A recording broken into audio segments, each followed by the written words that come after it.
देहातियों के लिए, अरबी के लिए, अजमी के लिए, यूरोपियन के लिए, अमेरिकन के लिए, ऑस्ट्रेलियन के लिए, वो कहते हैं क़यामत तक मुफीद बातें जो उनके इरशादात में मिलती हैं वह दूसरे किसी स्कॉलर की जिंदगी में नहीं मिलता। इसलिए कहता अगर किसी को शक हो कि मोहम्मद से भी बड़ा कोई आदमी है, मुझे मिसाल से समझा दे कि मैं उनसे बड़ा किसको लिखूं। आज 40 साल गुजर गए, एतराज करने वाला बोला था कि उससे बड़ा दूसरा क्यों नहीं है। उन्होंने कहा था कि मुझे इत्मीनान बख्श सबूत दे दो, मैं अपना फैसला बदल दूंगा। 40 साल के अंदर आज तक कोई आदमी दलील नहीं दे सका। दलील देगा कैसे? वरफ़अना लका ज़िक्रक का ताज, जिस मुस्तफा के सर पे अल्लाह ने डाल दिया है, न पहले कोई बड़ा हुआ न क़यामत तक कोई बड़ा होगा। इसलिए रज़ा कहते हैं सारे ऊंचों में ऊंचा समझिए जिसे है उस ऊंचे से ऊंचा हमारा नबी। एक कौम मुस्लिम तो अमेरिका का यूरोप तो मुस्तफा को सबसे बड़ा कहता है। अमेरिका का दानिश्वर तो इंसानी इतिहास का सबसे कामयाब तरीन इंसान कहता है। दिल्ली का लुच्चा अगर नबी के खिलाफ बोले उसके लिए मायूस होने की कोई जरूरत नहीं है। दिल्ली की कोई बंदरिया अगर पैगंबर आजम की जिंदगी पे नुक्ताचीनी और तनकीद करे, उस बंदरिया की औकात ही क्या है जिसे एक जुमला हिंदी बोलना ठीक से नहीं आता हो, एक जुमला अंग्रेजी ठीक से बोल नहीं पाती हो, एक जुमला उर्दू ठीक से नहीं बोल पाती हो। उस बंदरिया को हक क्या हासिल है कि दुनिया के सबसे कामयाब तरीन इंसान की जिंदगी पे वो अटैक करे। इन्होंने अपनी मिट्टी पलीद कर ली, अपनी जिंदगी को जोखिम में डाल दिया। तस्लीमा नसरीन बोली दुनिया ने कबूल नहीं किया, उसकी जिंदगी में आग लग गई। सलमान रुश्दी बोला दुनिया ने कबूल नहीं किया, उनकी जिंदगी में आग लग गई। अब वो आजादाना ढंग से ये लोग सड़क पे घूम नहीं सकते, चाय पी नहीं सकते। वो दिल्ली की बंदरिया आज सड़क पे घूम नहीं सकती। एक खतरा दिमाग में है, कोई पीछे से मुस्तफा का गुलाम मेरी गर्दन छोटी न कर दे। एक खतरा है, एक आजादी छीन ली गई। अब जीते जी वो जहन्नम में पहुंच गई। वो मुर्तद वो वसीम रजवी वो आज जेल में बंद है। वो बोलता है मेरी बीवी छूट गई, मेरा बच्चा छूट गया, मेरे रिश्तेदार छूट गए, मेरा दोस्त नरसिंहानंद छूट गया। तो सोचा था कि मैं गैर मुस्लिम हिंदू बन जाऊंगा तो सारा हिंदू 100 करोड़ ये मुझको गले लगा लेगा, सर पे बैठा लेगा, मुझको मंत्रालय में जगह दे देगा, मैं गृह मंत्री बन जाऊंगा। मगर वह भूल गया कि अल्लाह है सारी कायनात का खालिक, इज्जत देने वाला वही है, जलील करने वाला वही है। वह देखता है जहन्नम तो वहां देता है, यहाँ उस आग की हल्की सी झलक दिखा देता है। आज उसको नरसिंहानंद ने छोड़ दिया, सारा हिंदू तबका छोड़ दिया, उसकी बीवी उसके बच्चे छोड़ दिए। वो कहता अब मैं जहर खा के मर जाऊंगा। जहर खा के तो मर ही जाना चाहिए, तेरा अंजाम वही है। दुनिया तंग हो गई, अपने ठिकाने सब छूट गए जब कुरान के खिलाफ बोला, मुस्तफा के खिलाफ बोला। और दूसरा एक तबका है जो मुस्तफा की अजमत बयान कर रहा है, जो कुरान की अजमत बयान कर रहा है। उसी में एक नाम था अख्तर रजा खां अजहरी का। इंडिया में रहे तो कुरान की अजमत पे बोले, अमेरिका में रहे मुस्तफा की अजमत पे बोले, जो सारी जिंदगी कुरान पे बोलता रहा, हदीस पे बोलता रहा, इस्लाम की अजमत पे बोलता रहा, 10 लाख मुरीदों की झुरमुट में बोलता रहा, मसाजिदों मदारिस में बोलता रहा। अल्लाह ने वो इज्जतें दे दी कि बरेली के सौदागरान से उठाकर शोहरत के उस आसमान पे पहुंचा दिया। इतना बड़ा जनाजा उसका निकला कि सारी दुनिया देखती रह गई। अमेरिका का प्रेसिडेंट, हिंदुस्तान का प्रधानमंत्री सोचता रह गया कि जो अखबारात से दूर था, व्हाट्सएप से दूर था, यूट्यूब से दूर था, ये कौन सा कमाल था, इसे शोहरत के आसमान पे पहुंचा दिया। तो मानना पड़ा यूट्यूब की शोहरत आरजी है, व्हाट्सएप की शोहरत आरजी है। जो शोहरत अल्लाह की तरफ से मिल जाए वह दाई शोहरत है। इस फकीर को दीन की खिदमत का ये इनाम मिला कि जन्नत वहां मिलेगी, शोहरत और मकबूलियत की दौलत यहां अल्लाह ने नवाज दिया।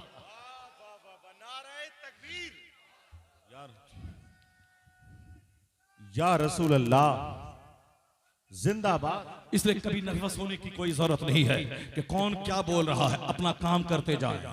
अल्लाह सबसे बड़ा है, अल्लाह देख रहा है। जिस अल्लाह की परस्तिश आप करते हैं, जिस अल्लाह रब्बुल इज्जत के सामने आप पेशानी टेकते हैं, वो अल्लाह आपसे बेखबर नहीं है। वो अल्लाह जान रहा है कि मेरे बंदे मस्जिदों में 5 वक्त क्या बोलते हैं। वो अल्लाह देख रहा है कि मदरसों की चटाई पे ये हमारे बंदे क्या पढ़ रहे हैं। वो अल्लाह देखता है कि रात के आखिरी पहर में हमारे मकबूल बंदे आंखों से आंसू के कतरे बहाकर मुझसे मगफरत की भीख मांग रहे हैं। वो अल्लाह देख रहा है कि खाने काबा के इर्द गिर्द 50 लाख से ज्यादा का मजमा एक धूरी के इर्द गिर्द किस तरह हज के मौके पर घूमता रहता है और साल भर तक उस अल्लाह के घर का तवाफ करता रहता है। अल्लाह देखता है हज कैसे हो रहा है, माह रमजान में नेकियों का माहौल कैसा पैदा हो रहा है। अल्लाह को देख रहा है कि हम बहुत सारा तबका है जो मेरा इनकार कर रहा है, लेकिन एक मुसलमानों का बड़ा ग्रुप है 200 करोड़ लोगों का जो माह रमजान में 12 से 15 घंटे भूखा रहकर वो अपने मोमिन होने का सबूत देता है। अल्लाह की खातिर बीवी को छोड़ देता है, अल्लाह की खातिर दाना छोड़ देता है, अल्लाह की खातिर पानी छोड़ देता है। जब अल्लाह की खातिर दाना पानी बीवी को बंदा 15-15 घंटे छोड़ देता है तो अल्लाह तबारक व तआला अपने इन मखसूस बंदों को जलील कैसे करेगा, रुस्वा कैसे होने देगा। अल्लाह है, सिर्फ शक की बुनियाद पे इनकार नहीं किया जा सकता है। कोई बकवास करे, उसकी बकवास को सुनने के बाद अपना ईमान कभी कमजोर मत करना। अल्लाह है जो सारी कायनात का खालिक है और अभी तो तुमको तजर्बा ऐसा हो गया, पहले तो पढ़ता था कि वकुलिल्लाहुम्मा मालिकल मुल्क तूतिल मुल्क मन तशा व तंज़िउल मुल्क मिम्मन तशा। सारे बादशाहों का बादशाह है वो खुदा, जिसे चाहता है इज्जत देता है, जिसे चाहता है जलील करता है। ये तो तुम कुरान में पढ़ते थे, लेकिन अपनी आंखों के सामने अभी आपने देखा 2 साल पहले आज किस तरह हिंदुस्तान में लोगों ने हालात पैदा कर दिए थे। 1-1 हजार साल से मेरे बाप दादा यहाँ रह रहे, हमारी मस्जिदों की तारीख हजार साल पुरानी तारीख है। 1200 साल से हिंदुस्तान में करोड़ों मुसलमान रह रहे हैं। यहाँ की जमीन पे खेती करना, बिजनेस करना, यहाँ के लोगों को तहजीब सिखाना, ये सब मुसलमानों का इंपॉर्टेंट रोल रहा हिंदुस्तान की सरजमीन पे। हिंदुस्तान में एक कॉलेज नहीं था और आज की तारीख में कितने कॉलेज हैं आप गिन नहीं पाएंगे। आज से 500 साल पहले एक मेडिकल कॉलेज नहीं था इंडिया में, आज कितने कॉलेज हैं आप गिन नहीं पाएंगे। आज से 500 साल पहले कोई यूनिवर्सिटी नहीं थी, चाहे जवाहरलाल नेहरू यूनिवर्सिटी हो, चाहे दिल्ली यूनिवर्सिटी हो, चाहे पटना यूनिवर्सिटी हो, चाहे रोहिलखंड बुंदेलखंड यूनिवर्सिटी हो, चाहे एम्स अलीगढ़ यूनिवर्सिटी हो, ये सबकी तारीख 200 साल के अंदर की है। 500 साल पहले कोई यूनिवर्सिटी नहीं थी, 500 साल पहले कोई इंजीनियरिंग कॉलेज नहीं था। ये वो हिंदुस्तान है जिसमें एक कॉलेज नहीं था, लेकिन आज हजारों कॉलेज है, आज सैकड़ों यूनिवर्सिटी, आज लाखों स्कूल इस हिंदुस्तान की सरजमीन में मौजूद है। ये बताएं कि हिंदुस्तान में इल्म का चिराग लेके कौन आया, यहाँ लोगों को रीडिंग और राइटिंग का मजाज किसने दिया। आज से 500 साल पहले कोई कॉलेज नहीं था। ये लाल किला का इंजीनियर कौन था जिसने ऐसी इमारत हिंदुस्तान को दे दी, जिस इमारत का जवाब न अमेरिका के पास है, न ब्रिटेन के पास है, न फ्रांस के पास है, न चाइना जापान के पास है। जब वहां के टूरिस्ट, जब वहां के सयाह आते हैं, लाल किला की नक्काशी, उसकी मीनार, उसके गुंबद, उसके गेट को देखते हैं तो दंग रह जाते हैं। 150 मंजिला मकान बनाना आसान है और ऐसी नक्काशी मुश्किल है। यहाँ का इंजीनियर कहां से आया। ये हिंदुस्तान का कुतुब मीनार, जिसकी बुलंदी और जिसकी नक्काशी, जिसमें आयात कुरानिया की तहरीर को लोग देखें तो दंग रह जाएं। आखिर ये मीनार का इंजीनियर कहां से आया। ये ताजमहल जो दुनिया के 7 अजाइबात में से एक अजूबा है, ये सबसे बड़ा ताजुबखेज अजूबा, ये इमारत किसने दी, इंजीनियर वहां का कहां से आया। उसका जबकि उस वक्त इंजीनियरिंग का कॉलेज ही नहीं था। मकराना की जमीन से हाथी के जरिए, बैल के जरिए, बैलगाड़ी पे वहां से संगमरमर को लाना, उसकी नक्काशी करना और फिर कई 100 फीट की बुलंदी पर, 150 फीट की बुलंदी पे उस पत्थर को सेट करना, उसकी नक्काशी करना। आज के साइंसदान महवे हैरत है कि कैसे 500 साल पहले यह काम हुआ। वह इंजीनियर कहीं का नहीं था, वह इंजीनियर इसी मदरसे की चटाई का पढ़ा हुआ था, वह इंजीनियर इसी मदरसे का था। तो मैं कह सकता हूं लाल किला का इंजीनियर, ताजमहल का इंजीनियर, जामा मस्जिद का इंजीनियर इसी मदरसे का था। इसी मदरसे के इंजीनियर ने जब आर्किटेक्ट फन्ने तामीर को हिंदुस्तान वालों को दिया और फिर जैसे धीरे धीरे यहाँ मेडिकल कॉलेज, इंजीनियरिंग कॉलेज खुलने लगे, तो इसी मुसलमान इंजीनियरों के नक्शे के मुताबिक यहाँ की इमारतें बनने लगी, यहाँ के इंजीनियर पढ़ने लगे, उसका सिलेबस यहाँ आ गया। तो हिंदुस्तान में अगर आज इंजीनियरिंग कॉलेज जवान है तो एहसान मुसलमानों का है और एहसान इस मदरसे का है। इसने स्कूल खोलने का दरवाजा खोला। कयामत तक भारत में जहां यूनिवर्सिटीज खुलती जाएंगी, उन सबों का सेहरा इन मदरसों के सर जाएगा। जहां एक भी स्कूल नहीं था मगर तालीमी दरसगाहों के खोलने का मजाज इसी मदरसे ने दुनिया वालों को अता फरमाया। हिंदुस्तान में एहसान इन मुसलमानों का है और आज तुम इसी मुसलमान को खदेड़ने की बात कर रहा था। मुसलमान ने हिंदुस्तान की मईशत को मजबूत किया। भारत सोने की की चिड़िया कभी कहलाता था। मुसलमानों के वजूद से हिंदुस्तान की मईशत मजबूत हुई। लेकिन आपने देखा होगा 2 साल पहले किस कदर लोगों ने बदमाशी शुरू कर दी। खदेड़ के भगा देंगे, तुम्हें निकाल देंगे, जाओ बांग्लादेश, जाओ पाकिस्तान, जाओ अफगानिस्तान। पाकिस्तान से कोई आएगा तो एज ए गेस्ट मेहमान बना के रखेंगे। तुम्हारा बाप 1000 साल से यहाँ रह रहा है, 500 बीघा जमीन है, उस जमीन में 100 साल पहले से तेरे बाप का नाम है। लेकिन नहीं, नाम गलत हुआ तो तुम्हें निकाल देंगे। आधार कार्ड में कुछ है, बैंक पासबुक में कुछ है, कॉलेज की डिग्री में कुछ नाम है, और साहब इलेक्शन आई कार्ड में कुछ नाम है। नाम दुरुस्त रहा तो ठीक है, वरना जमीन तेरी जब्त कर ली जाएगी और तुझे भगा के बांग्लादेश भेज दिया जाएगा और बोला जाएगा कि तुम बांग्लादेश से यहाँ आए हो, घुसपैठी हो तुम। क्या बदतमीजी का माहौल पैदा कर दिया था हिंदुस्तान में लोगों ने। लोग साहब कर्नाटक से आके अपने गांव में रह रहे हैं एक महीना से, ताकि क्योंकि नाम सबका अलग अलग है, स्कूल के सर्टिफिकेट में नाम अलग है और साहब कॉलेज में अलग है, अब इलेक्शन आई कार्ड में अलग है, कहीं अंसारी है, कहीं आलम है, कहीं मोहम्मद है, कहीं मोहम्मद नहीं है। 2-2 महीने 3-3 महीने फैक्ट्री छोड़कर लोग नाम दुरुस्त करने के पीछे कभी बीएलओ के पास दौड़ रहे हैं, कभी ब्लॉक डेवलपमेंट ऑफिसर के पास दौड़ रहे हैं, कभी बैंक दौड़ रहे हैं, कभी कचहरी दौड़ रहे हैं, कभी कॉलेज साहब हायर सेकेंडरी बोर्ड दौड़ रहे हैं ताकि नाम दुरुस्त हो जाए। परेशानी थी कि मुझे भगा दिया जाएगा, मुझे निकाल दिया जाएगा। हर दिन वो कहानी सामने आ रही थी कि फलां को डिटेंशन कैंप में डाल दिया गया, आसाम में बन रहा है, बेंगलोर में बन रहा है, वहां बन रहा। सारे हिंदुस्तान का चेहरा, मुसलमानों का चेहरा सूखा हुआ था। लेकिन मालूम है तुम्हें उस खतरनाक माहौल से अल्लाह ने कैसे निकाला है।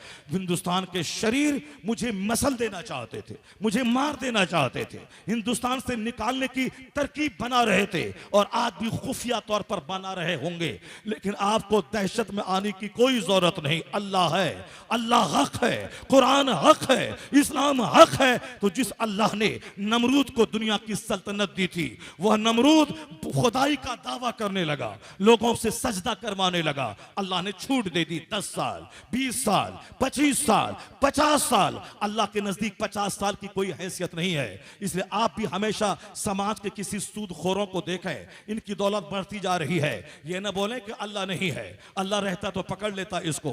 ये 25 साल से सूद खा रहा गरीब कहां बन रहा है। मौलाना बोलते हैं कि शराबी का फेफड़ा जल जाएगा, मौलाना कहते हैं कि सूदखोर की दौलत घट जाएगी, मौलाना बोलते हैं कि नमाज नहीं पढ़ेगा जोहर की तो रोजी से बरकत खत्म हो जाएगी, मौलाना कहते हैं फजर की नमाज छोड़ेगा तो चेहरे का नूर खत्म हो जाएगा। ये तो 50 साल से नमाज नहीं पढ़ता है मगर आराम से रह रहा है। ये तो 50 साल से सूद खा रहा है, दौलतें इसकी बढ़ती चली जा रही है। तो ये तो 60-70 साल से शराब पी रहा है, दौलतें उसकी बढ़ रही है। ये तो गरीबों पे अत्याचार 50 साल से कर रहा है, कहां वो जलील और रुस्वा हो रहा है। ये हमारे दिमाग में आता है कि 50 साल हो गए अजाब नहीं आया। तो आप जान लें कि ये दुनिया अजाब और जजा की जगह नहीं है, ये दारुल जजा नहीं है, ये दारुल अमल है, काम की जगह है। ए अमल माशी तो हदीस में आया है, जो तेरी तबीयत में आए तू कर।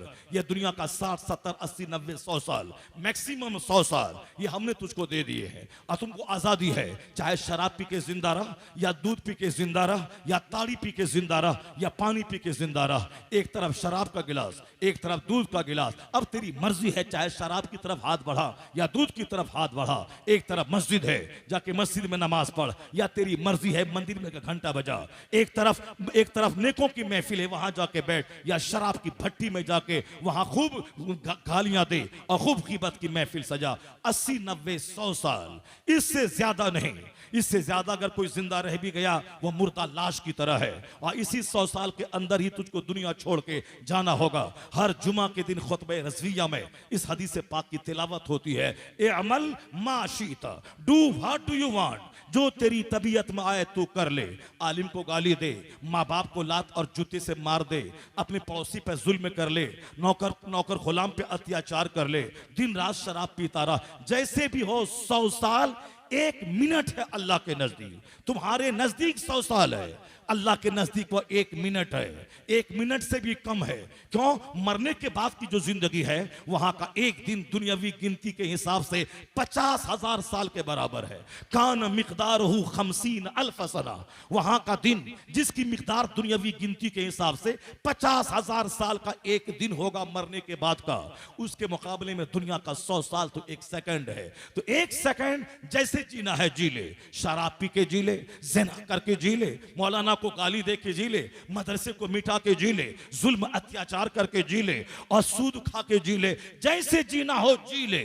मरना तो है तुमको 100 साल के अंदर ही में, फिर अल्लाह के पास जाएगा, अल्लाह तुझे बता देगा कमा तो दीनो तो दान, जैसी करनी वैसी भरनी, जैसा बुरे काम का बुरा नतीजा, उसी की हल्की सी झलक अल्लाह दुनिया में देता है। तो ऐसा नहीं कि दुनिया में नहीं देता है, दुनिया दारुल जज़ा नहीं है, मगर हल्की सी झलक दिखलाता है। वाला अज़ाबुल आखिरत अकबर, आखिरत का अज़ाब तो बहुत बड़ा है।